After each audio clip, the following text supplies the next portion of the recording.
Precisamos falar a verdade. Completamos 2 meses desde que a lei do auxílio emergencial foi sancionada pelo presidente.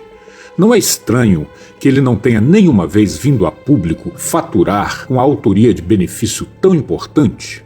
Talvez porque 2 meses depois, cerca de 40% dos cadastrados não recebeu sequer a primeira parcela. E para a maioria dos outros 60%, o que era para ser um benefício virou um calvário. Por que foi tão doloroso e, em alguns casos, impossível receber o auxílio emergencial? Motivo 1, o governo não queria dar o auxílio. Motivo 2, sendo obrigado a dar, não sabia como.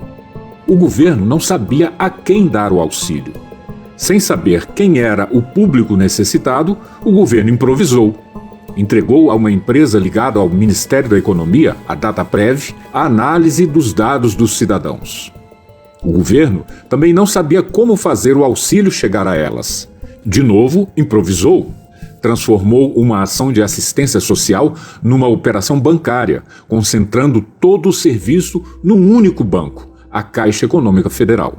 O que vimos foi um festival de erros, critérios equivocados, falhas de análise, aplicativos que não funcionaram, prazos não cumpridos e o desespero aumentado. O que era para ajudar aqueles que perderam renda para que pudessem ficar em isolamento acabou produzindo o efeito contrário. O planejamento mal feito, a falta de informação e a demora na liberação do dinheiro obrigou que as pessoas rompessem o isolamento, aglomerassem em filas nas agências bancárias, passando por grande sofrimento e estresse.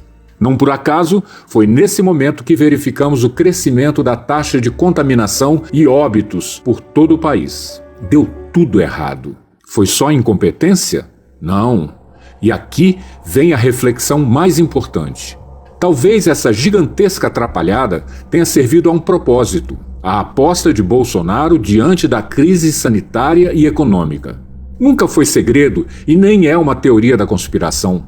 Bolsonaro nunca escondeu sua opinião sobre a pandemia. Quando muito acometido de uma gripezinha ou resfriadinho, como bem disse aquele conhecido médico daquela conhecida televisão. Nunca respeitou as medidas de isolamento, não mostrou nenhuma empatia com milhares de doentes mortos e suas famílias, fez o que pôde para tirar o foco das ações do seu próprio governo, demitindo 2 ministros da saúde e fazendo campanha pelo uso de um medicamento condenado pela ciência. Bolsonaro nunca quis gastar dinheiro com o auxílio. Ele foi obrigado pelo Congresso a pagar o auxílio.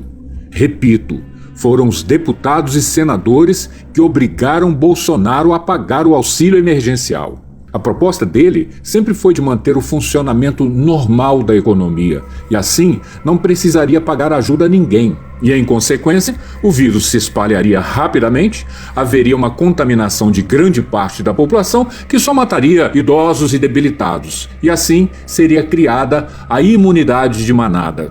Essa era a aposta de Bolsonaro. E é isso que se chama de eugenia, a mesma teoria defendida por Hitler para criar uma raça superior, mais forte e saudável, que custou a vida de milhões durante a Segunda Guerra. Repito, não se trata de uma teoria da conspiração ou de uma fake news. Foi um plano de governo, divulgado à exaustão pela mídia e pelo próprio presidente nas suas redes sociais, que só não foi executado em plenitude porque a sociedade reagiu e conseguiu impedir, em parte, que ele tivesse sucesso nesse plano macabro. Mas o estrago está feito e o preço é alto. Com mais de 500 mil de contaminados, o Brasil já sepultou mais de 30 mil cidadãos e a população segue apavorada e angustiada, com medo da doença e da miséria. Somos o 2º país do mundo em casos e óbitos. 2 meses depois de sancionado, 40% dos cadastrados ainda não receberam sequer a primeira parcela de um auxílio que era para ser emergencial. Enquanto isso, o chefe do executivo segue criando confusão, resumindo sua falta de responsabilidade criminosa numa curta expressão. E daí?